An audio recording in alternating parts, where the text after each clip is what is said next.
It's about sharing, it's about working together, and it's about teamwork.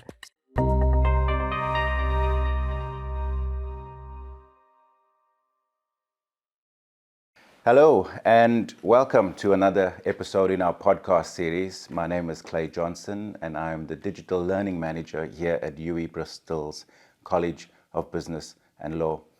Today, we speak all things international partnership with a special focus on what's happening in Africa. I have with me in the studio today two amazingly fantastic individuals, one of UWE's finest, Mian, and one of our international partners, Alagie. It's so good to have you both here. Thank you so much. Thank you. I want to start with introductions. Please, if you wouldn't mind, just letting everybody know who you are and what it is you do. Thanks for having me, Clay. My name is Mian, and I'm the university's lead for global partnerships in social and cultural engagement. In this portfolio, I have specific tasks, responsibilities in the Africa strategy for the university. And I'm one of the three leads in this strategy. There are three strands for the Africa strategy. One's recruitment, one's research, and one's on social engagement projects in Africa. So that's where I'm responsible to develop projects. Mian, you are most welcome. Alagie, listen, I have to tell you, I get excited every time I see another African here in the UK. You are very much welcome. Please, if you wouldn't mind introducing yourself. Thank you very much, Clay, for having me. I am a dynamic young leader with a great passion of inspiring young people through education and community service. It is in this light that I worked with projects across Africa, especially in the Gambia. I worked with the Daughters of Africa as the project manager, but also as the tech and program coordinator. So I manage digital spaces in the Gambia through the Daughters of Africa NGO, but also as part of our partnership with UWE, I manage most of the social engagement activities back at home in the Gambia. It has been an amazing time working with Mian over the past 6 years in multiple of projects across the faculty, where students are engaged in diverse academic and hands-on project solutions in the Gambia. These programs actually involve health, education, architecture, and many more, which we would look into more. But on the other hand, also, I am the founder of the Inspiring Youngsters organization, and through that, we partnered with the Daughters of Africa, where we engage young people in leadership development programs, in community solutions and service learning activities, ranging from gender issues, from horticultural development programs, and a lot more. So it's been an amazing moment sharing platform with you. And since I arrived here at the university, it has been such an impactful partnership, and I think I'm gonna take back home a lot that we'll be able to share through this partnership. Thank you. How important are partnerships, Mian? Partnerships work both ways, and especially international partnerships.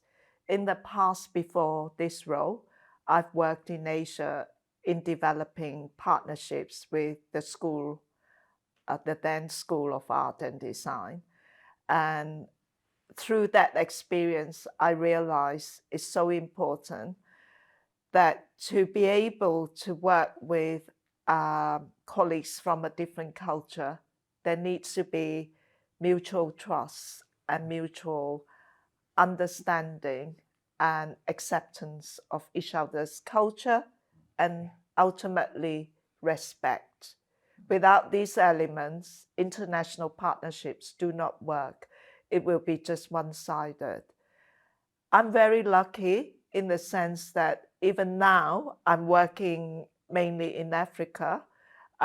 Colleagues in Asia still in touch with me. It's through various ways of working. We don't just stop there. Once you build friendships and strong partnerships, people will always be back to look for advice, even though I'm no longer that role, but also to share information as well. In Africa, I developed and initiated with Daughters of Africa the DAIGO Project since 2019. Yeah. And over the years, I have taken over 130 students to Gambia. Yep. And it's amazing. The impact is incredible. We have worked with 5,500 Gambians over those period of time, all collaborating in various projects, in working impactful activities that is affecting the local communities, sharing ideas, sharing solutions, and finding ways of resolving issues that's affecting local communities, such as climate change. And we have architecture students collaborating with young architect students there, looking at the problem of flooding in the Banjul area because of climate change. So these are amazing projects that really very moving in many ways, because these two groups of young people have not met. They probably have met each other online a couple of times. Yeah. And when they meet in Gambia, that's where the synergy starts. And it's so rewarding to see our students blossoming through these amazing activities, and also see young Gambians really contributing their ideas about what's affecting them. So they are learning from each other. I've heard so many times before that Africa is a handout culture, and some of the ways in which people look to address partnerships is one-sided. Mm-hmm. And it's so refreshing to hear you say that this is a partnership that involves knowledge exchange that goes both ways. How has that impacted on the work that you do? It has been an impactful moment in terms of collaboration for our organizations and for our partnership, both locally and internationally.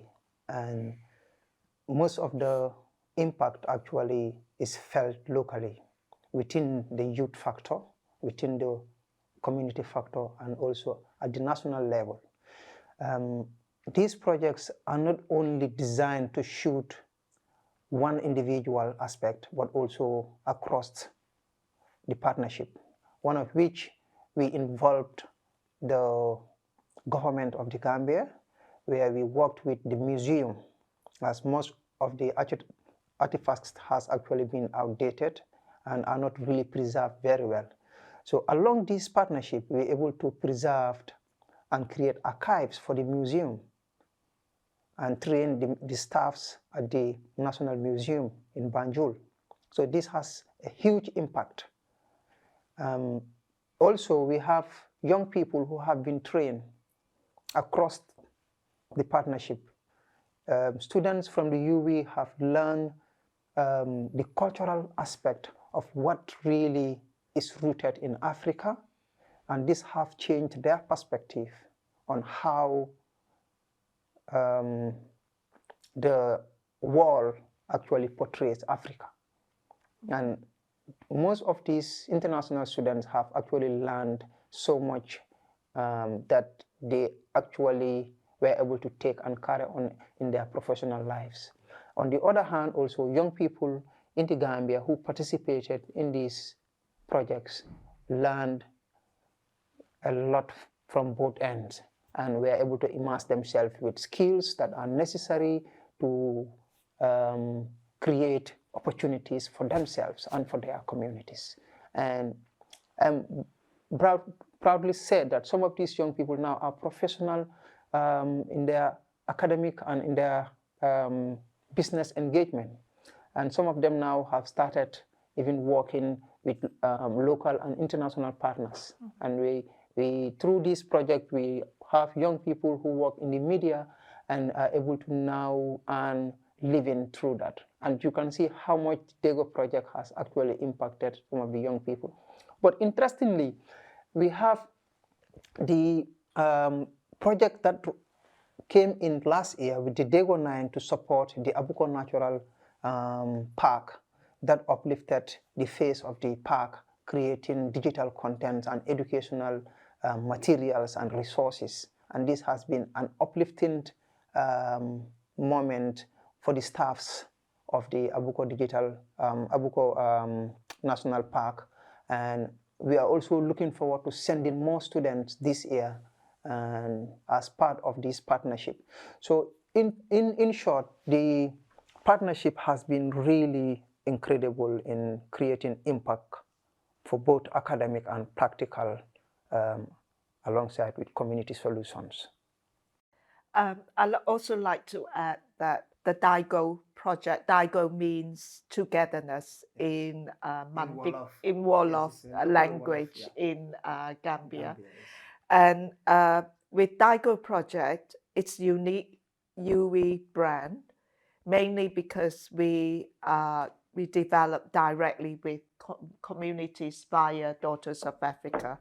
So our students don't just go there and have 2 weeks of fun, not just that, but mainly to create activities that impact the local communities and themselves to develop as young professionals in no matter what kind of discipline they come from. We encourage multidisciplinary, like what Alagie just said about the Abuko Park. Yeah. Yeah, there are architectural students with also wildlife conservation students, with graphic design students as well. So along with USET students as well that worked remotely with USET UWE is the students, local university. the local university, Yeah. and they worked alongside with the students in UWE. So upon their arrival in the Gambia, they have already familiarized and designed the project.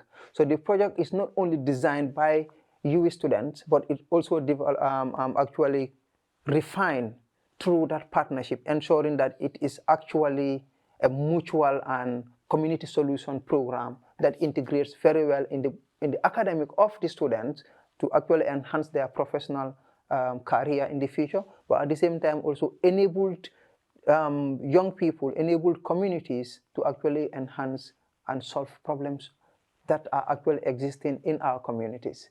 So you can see the partnership is both connected in ensuring that everybody benefits. Yeah. This model is so successful that the king in Uganda had heard about the DAIGO project. So he came to UWE to talk to us and met the Vice Chancellor in December 2023.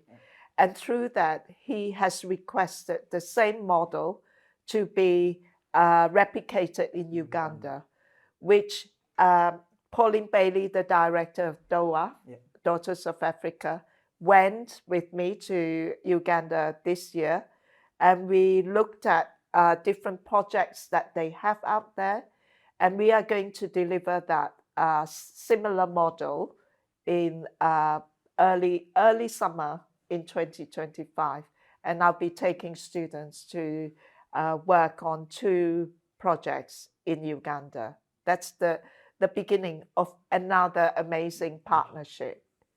That's fantastic, Mian. Take me through the whole process. Let's say we have other academics, and I'm sure there will be other academics and students interested in getting attached to this project moving forward. But take us through the process. What's the timeline involved in planning collaboratively, as you say, our students in the Gambia, staff working to prep? What's their timeline look like before people go out and do work? I'll give you an example how that works. At the moment, the School of Education have been working with us last 3 years. They have embedded one of their modules with us.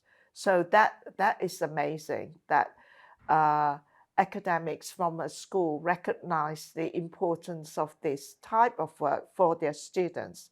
So once students are recruited in early or when they come back from summer, we will start working with all the students. This year, we are taking 9 education students, 5 psychology students, 3 graphic design students, and 6 architectural students.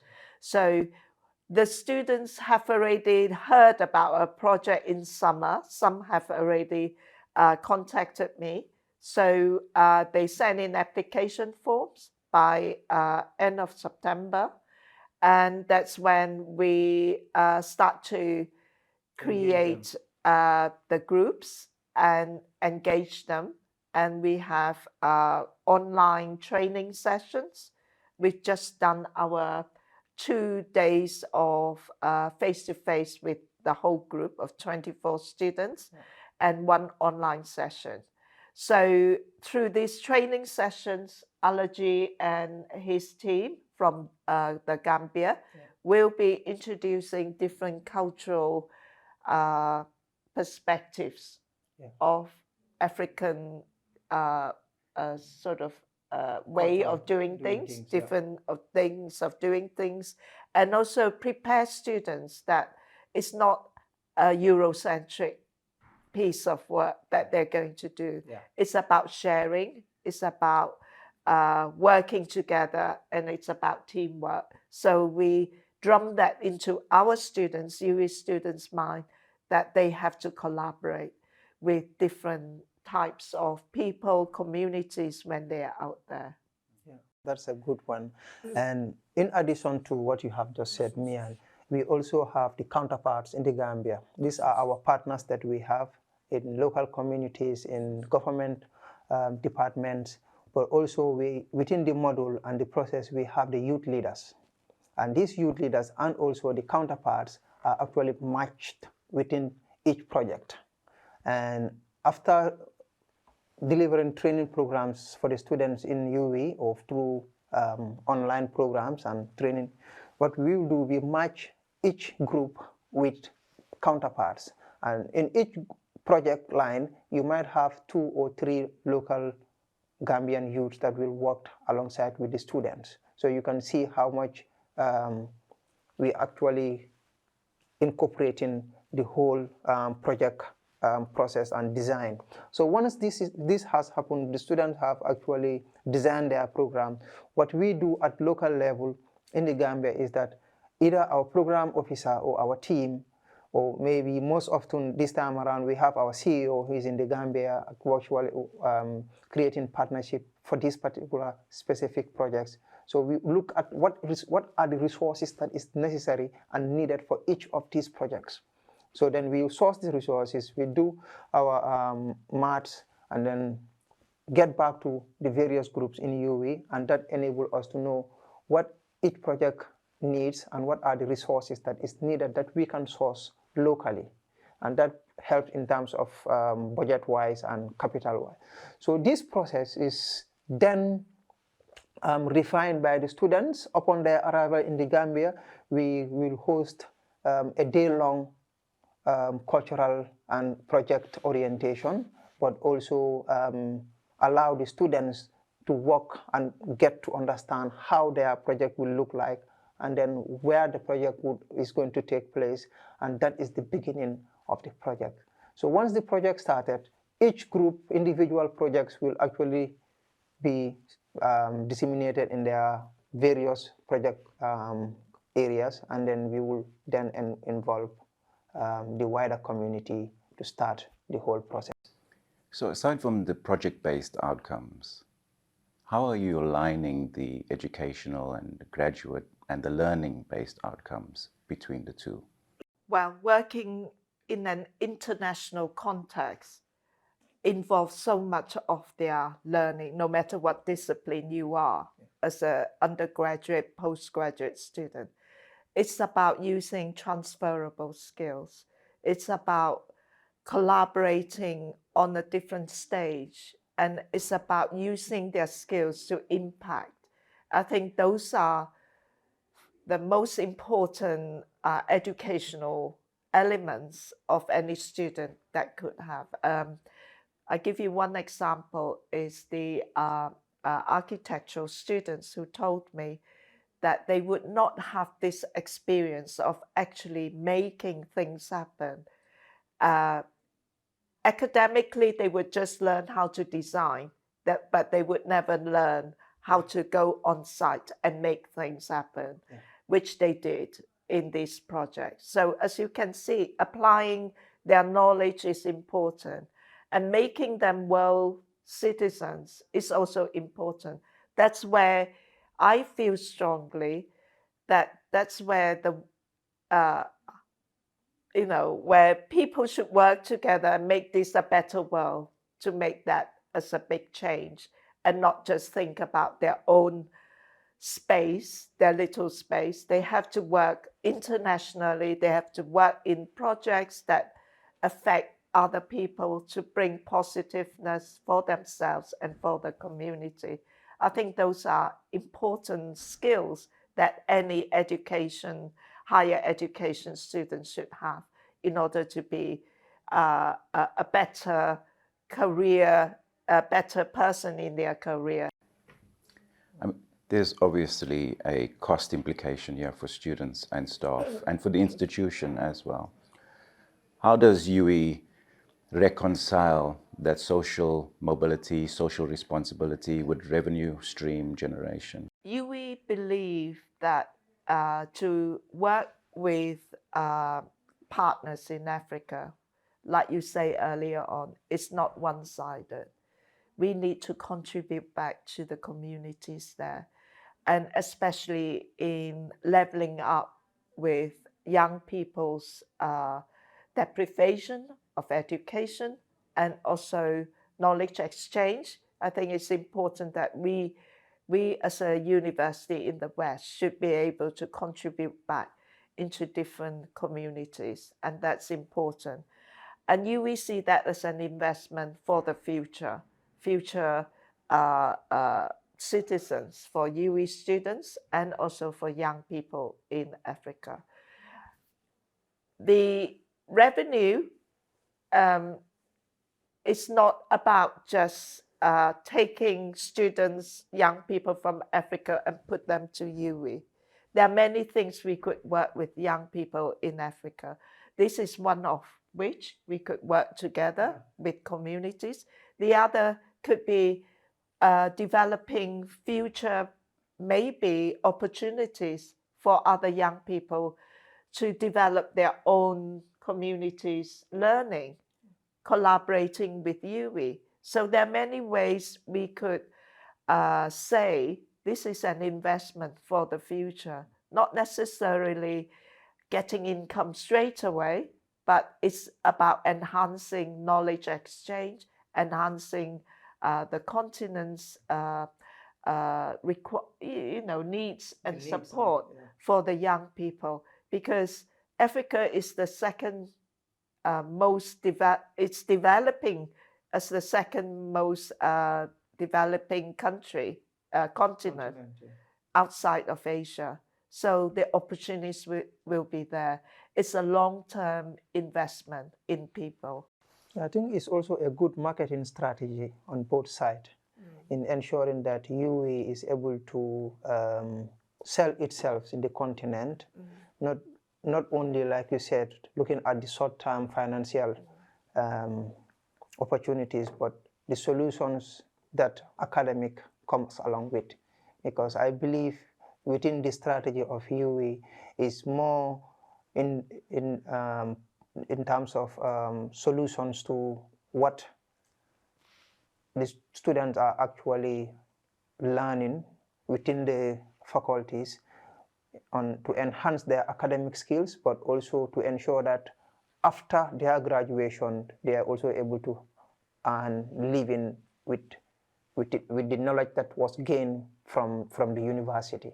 I think that way it helps to actually sell the student outside UWE to ensure that they are immersed with practical experience to match their academic learning journey, in ensuring that solutions are there and opportunities are there, not only within the office, but look around yourself. What have you been able to learn at the academic level, and what are the challenges that can be turned into solutions? So project-wise, I think the students would learn to actually immerse themselves with the knowledge and the resources that is needed to develop, but also what are the solutions that is necessary, that is needed to also turn into a marketable venture. And this, I believe, is part of the strategies that UWE is really looking at, which is really key in this aspect of both financial, academic, and market-wise in terms of project and solutions. There's obviously a long-standing history between the UK and the Gambia. For those who don't know, what is the Gambian context? What are we talking about in terms of culture, religion, population size? Well, the Gambia, as you know, is actually the smallest country in the continent and in mainland Africa, and it's located in the west coast of Africa and surrounded by Senegal in 3 sides except the Atlantic Ocean. And the population is 2.7 million people, very small. But the Gambia gained its independence in 1965 from Britain, and since then it has been really trying to ensure it uplifts itself from the challenges that comes along with colonialism. Being one of the poorest countries in Africa, is also known as the Smiling Coast, because the people live very happily and there is harmony amongst both Christians and Muslims. By the way, the Gambia is a dominant Muslim country, but both Christians and Muslims live really in a very good social and harmonious society. Political-wise, the country struggles a lot. Since independence, it only got 3 presidents, and one of which was regarded as a dictator.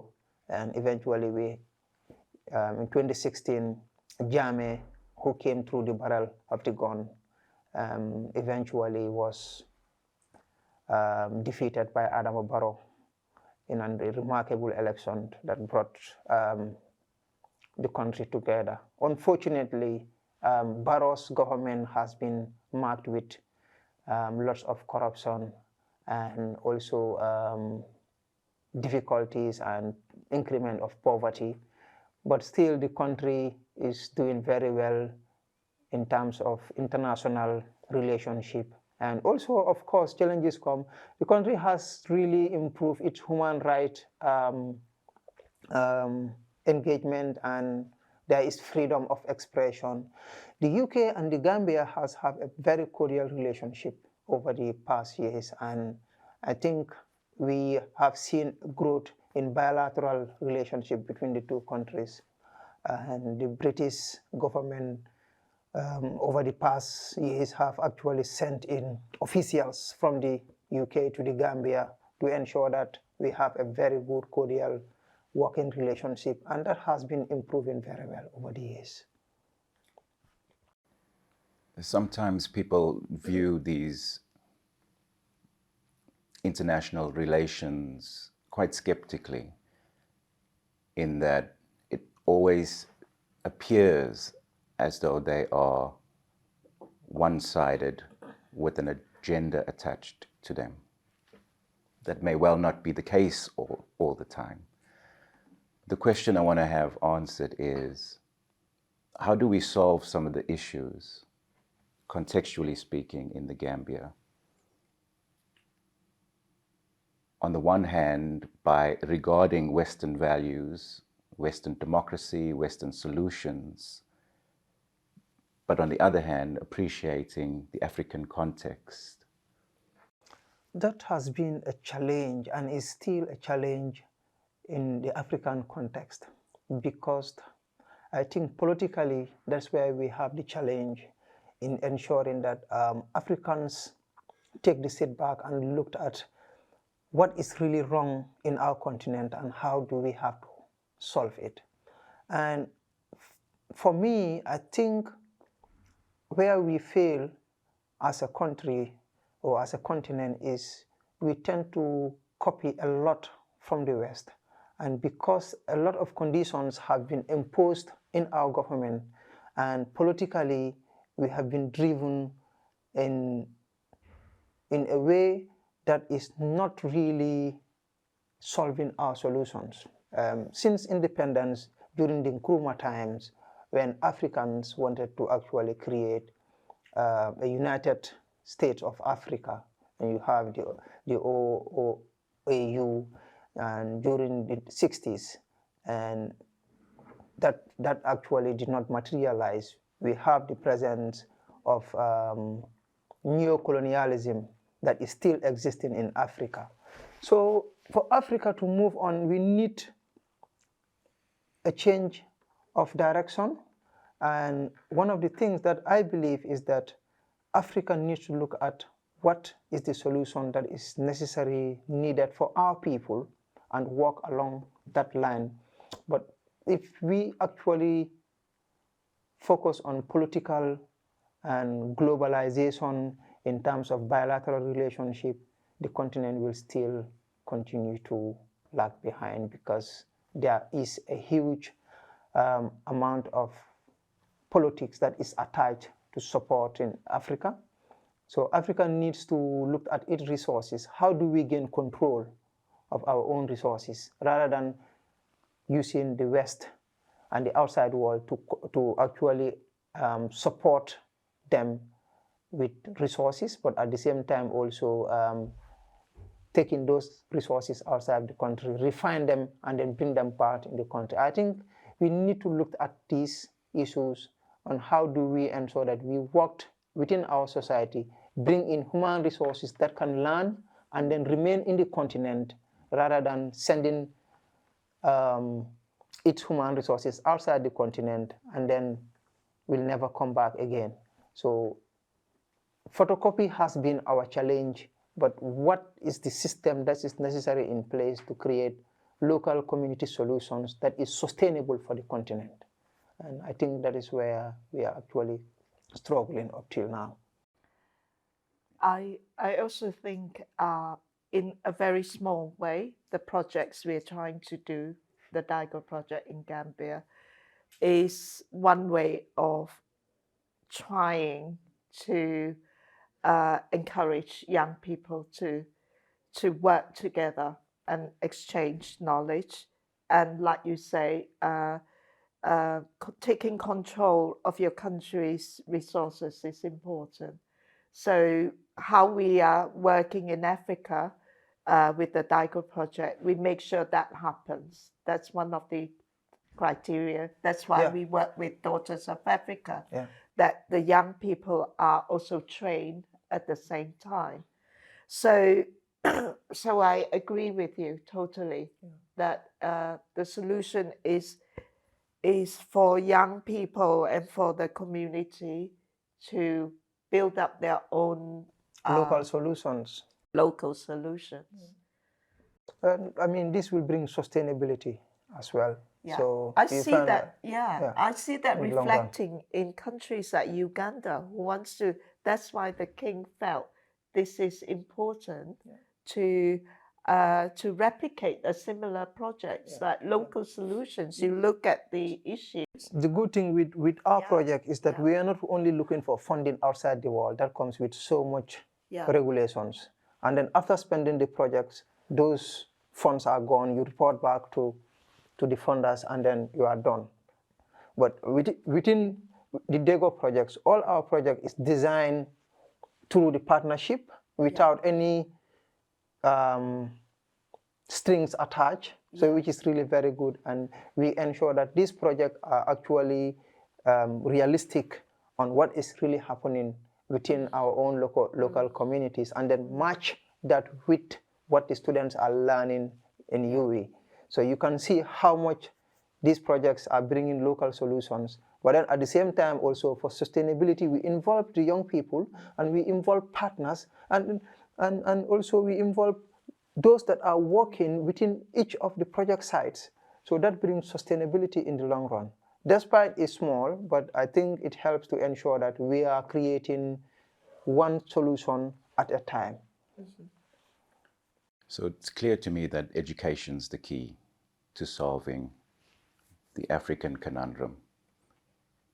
And I suppose this is a partnership that's looking to empower an African solution. Yeah. You know, many people's lived realities in Africa are such that they walk several miles to get water and several more miles to go to get a very basic level of educating. And more often than not, aren't educated through the entire formal educating system. What sort of location-specific educational problems is the Gambia facing? Well, the Gambia, like I said earlier, is very constrained with regards to resources.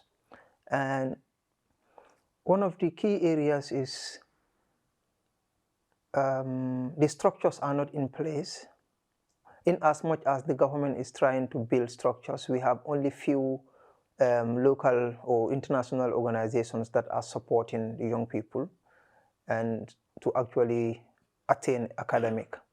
And secondary schools and primary schools are also overcrowded because of lack of resources. And the education system is still designed in, I would say, in the colonial academic education that was given back in the days is still what we are using in the Gambia.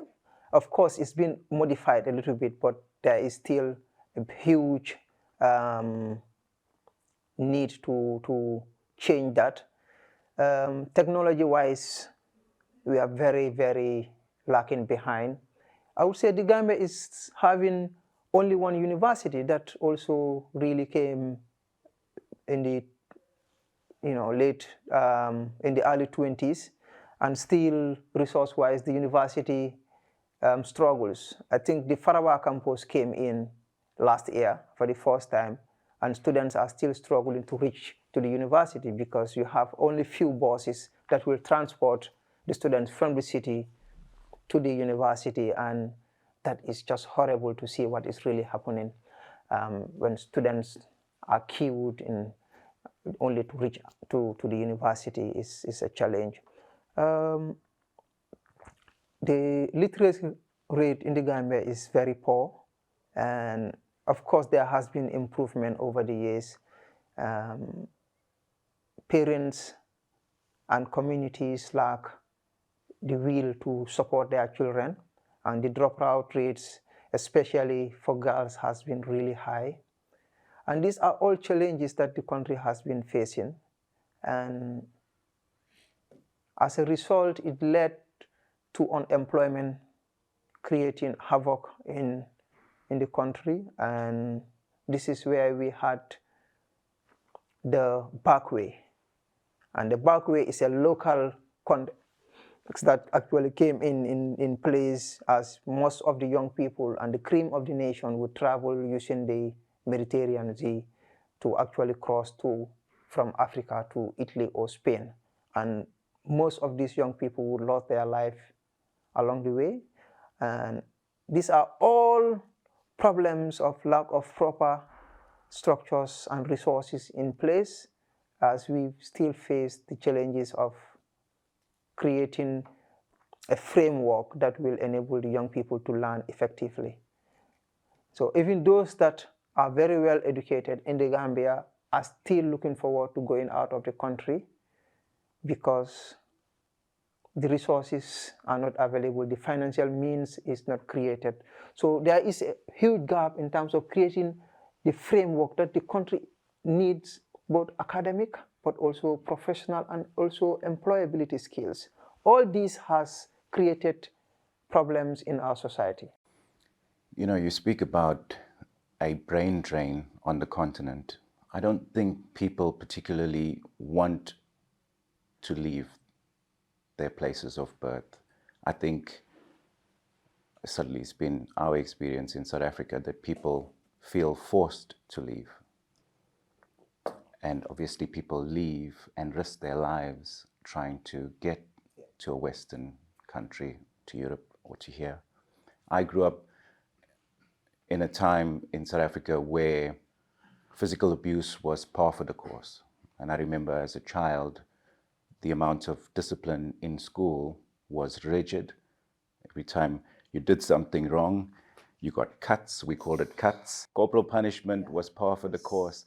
And I remember I prided myself in primary school because I could take them because I bit down and I was resistant and I always knew I was fighting against something. But I took those cuts like a man, I kept telling myself. But that was my lived reality. I always knew that I was fighting against the system, I was fighting against something, and that there had to be something better for me. Nobody taught me that. I always felt that that was the case, and that education was the key for me to realize that vision in my life. There are a lot of human rights issues in Africa. Yeah. What are some of the issues that the Gambia is facing currently? And how can we use potentially digital technologies and partnerships like this to help ameliorate the situation? I think there is no way that is wrong. There could be a lot in terms of the problems and the human rights issues. And I think I would say that one of the human rights issues that we are facing currently in the Gambia is freedom of speech. Of course, there has been huge improvement, but of recent we have seen the government is really creating problems for citizens to express themselves. And just yesterday, we have the Students' Union in the Gambia, because this has been a long-term issues at the university, where two of the lecturers actually have been sacked. And as a result, because there has not been enough teachers at the UTG to take classes for the students. Over the past 1 month, the students has not been really having effective classes. And they took up to actually have a demonstration at the university. And what the IGP, that is the Inspector General of Police, did is send in the military forces with guns and tear gases and said, if any student comes to the ground, you are in trouble. So, but the students still took it upon themselves. And you can see how the regime, a democratic government, is actually treating its citizens in such a way that people should not speak their voices. And some of the students, as I speak currently, are in the hospital because they have been blown with tear gas. These are some of the challenges that we are facing. And because we have a government that also does not value the rights of individuals in terms of which, where you belong to, the leaders tend to create a havoc in the society using tribal lines. Because if you're using tribal lines to divide the people for your own political agenda, that is also a human rights issues that we are also facing, as the biggest tribes actually has been really abused by the state leader just last week. So these are all issues that we tend to actually find difficulties in our society. But also corruption has been one of the key areas in the country where drivers can be stopped at any time, and also police taking bribes and a lot more. The issue of FGM also has a huge impact in our society. Of course, over the years, these are things that were put into place at the National Assembly as to ban FGM. But of recent, early this year, there has been a bill that came back again to amend those restrictions. And these are all human rights issues that we are fighting for. Of course, the good thing is the government have actually stand and then also said, no, we can't uplift this ban. But of course, you have two sides within the social aspect and the religious aspect that collide. So all these human rights issues actually cement in the society, creating challenges and issues. And Alagie, just for those viewers who don't know what FGM is, please could you elucidate? Okay, FGM is female genital mutilation. So that simply means that young girls are taken to circumcisions where they are cut. This has been a tradition, a long-term tradition in Africa and around the world, but most of these young girls or children undergo so much pain, and that actually has a lifetime impact. Some of them will lose their life. Some of them, it's very difficult to actually describe what FGM does in our society. But also because it is actually, in our context, it is regarded as rights. It's actually come down to religion and also to social and cultural. It's all mixed together with regards to FGM. And yeah, I mean, it's difficult to, yes, we had a whole projects that we run on that. Civil society organization has been really fighting against FGM in the country.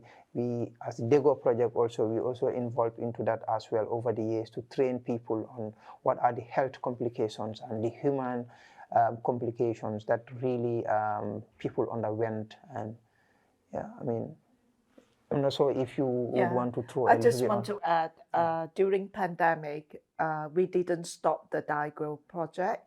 We continued online.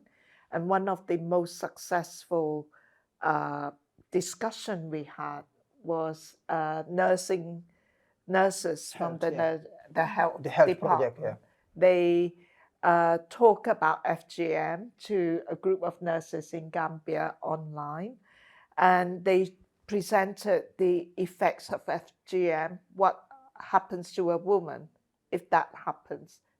Just factually, they didn't talk much kind of like their own personal perspectives, but just lay down the facts.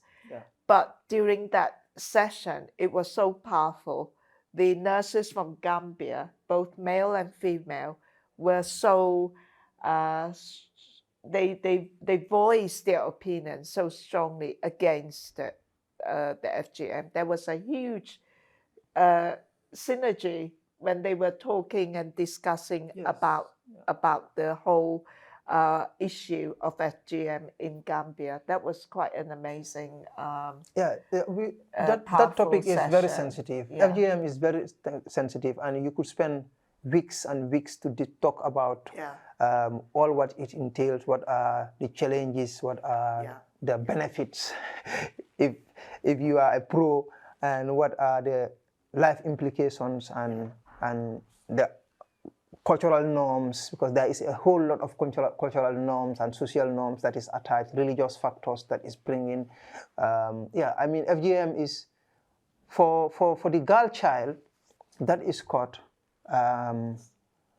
Is a huge pain, but psychologically it also stays for a long period of time. But on the other hand, when the girl child is actually prepared very well by the pro or by the women who actually perform FGM, I mean, it builds their mind psychologically that this is really very good, and it has a religious component, it has a social component that is attached to it. So you find out that most of the people, especially the elderly ones, are very attached to FGM, and then they are proud, to actually advocate and continue using, doing the practice. And as a result, it has so much, it has been so much embedded into society, so much that it becomes people's way of life. So in the process, there has been a lot of advocacy and a lot of community and grassroots work before the Legislation Act of 2015. And then also still, there is a lot of people that are practicing it. And we continue to, CSOs continue to work to advocate for FGM to stop, and we still have a long way to go. Of course, it's difficult as an advocate if you went to communities, the way you talk with the community, the way you advocate also has an impact in the society. So people are always being careful on not to just really to say FGM should not be, but they bring the medical and the psychological and all the evidence in the form of a conversation, and that create a whole discussion and a long-term solutions in the future. But there has been a lot of progress with regards to FGM, but yeah, it's a difficult one. Yeah.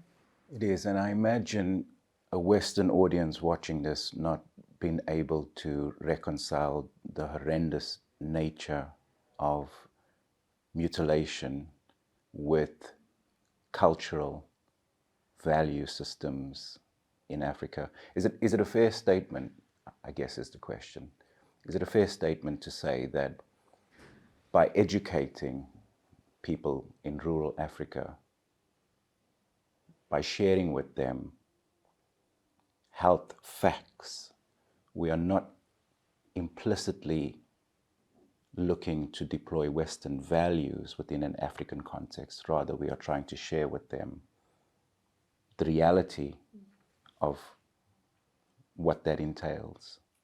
So I will give you one example with regards to this. We have a doctor that came in, I think, last month in one of the projects that we are actually running. And it's quite interesting. This doctor used to have patients that underwent FGM, or victims. And one of the patients actually got married, and the husband could not penetrate her because she was shielded. And as a result, because the husband wanted, they were, you get married, it's a moment that you really need to have sex, as a couple. It's not possible. So the young girl was brought to the hospital, so she has to be cut again. Well, before that, I think they took her to the traditional old woman and tried to actually cut the girl again, but it was not possible to have the right point. So she started bleeding, and then they have to rush that. And this old woman pleaded to the doctors that she will never do that again if this young girl is safe.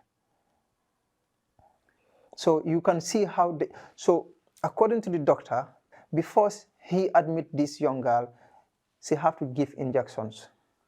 And she have to give about 8 injections at the same time, around the vagina, up, down, and on the sides, to reduce the pain. And then now take the scissor and cut that part to enable the girl to be able to have sexual intercourse. So these are so much pain and complications that we cannot even imagine. And the doctor was able to save this young girl, and then the old woman actually stopped. From that moment, she stopped performing FGM. She stopped cutting. And these are typical examples. But in some cases, some of them will die. In some cases, some of them will lose their life. I know that will make a great deal many people very angry to hear.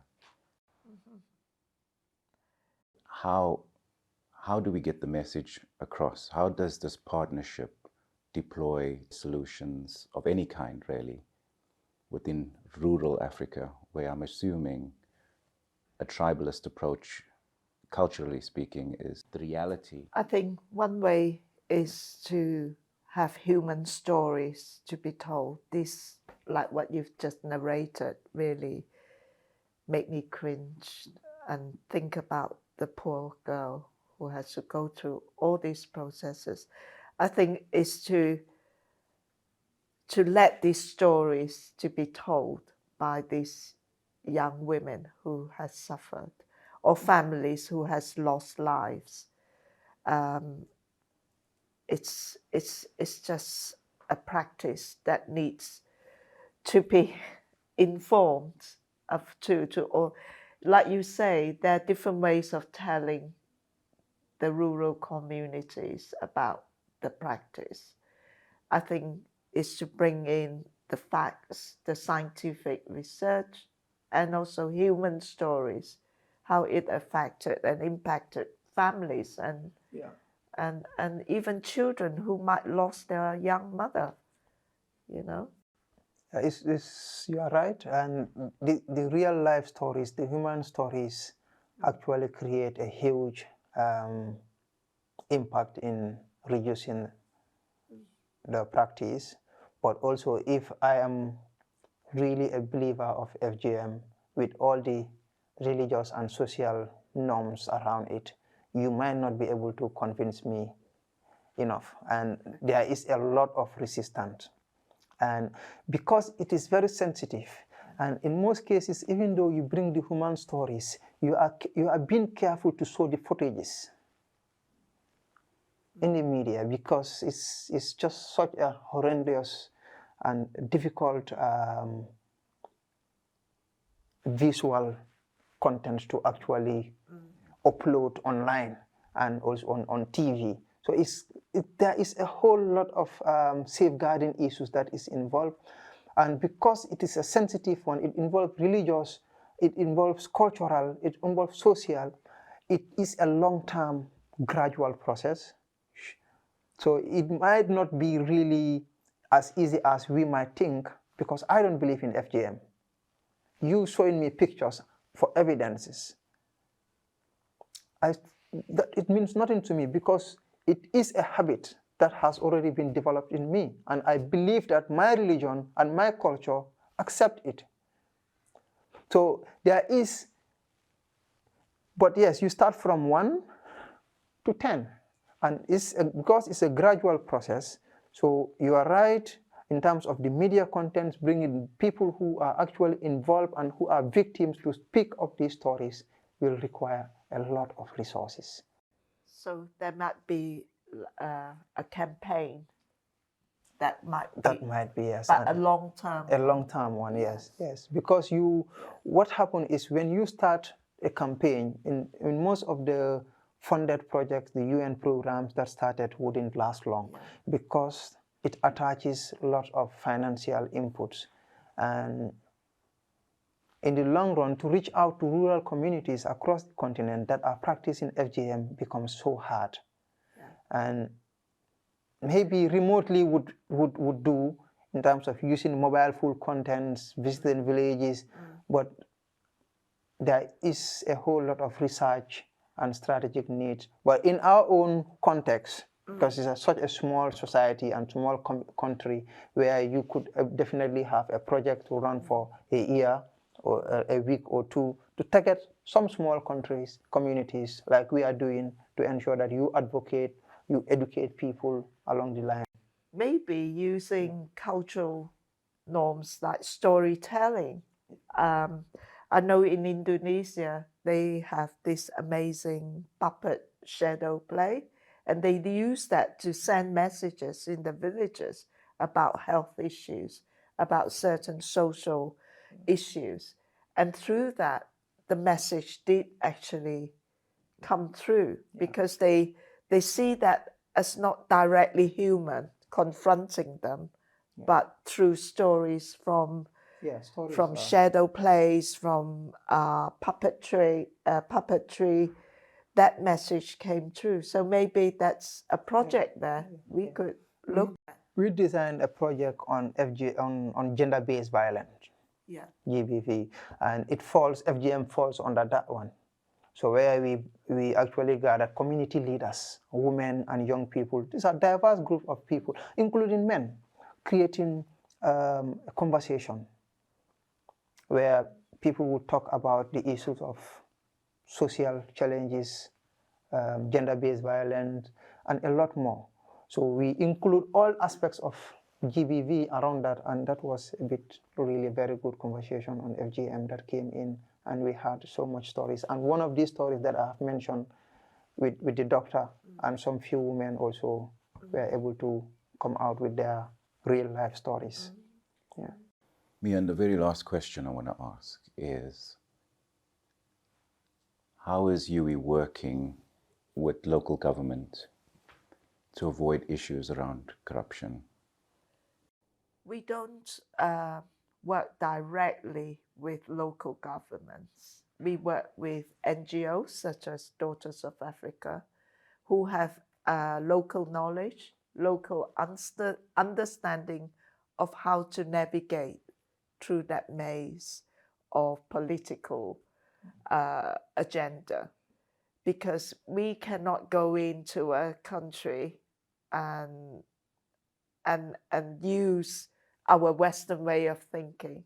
We have to work with local communities, and that's the only way I think we need to be careful.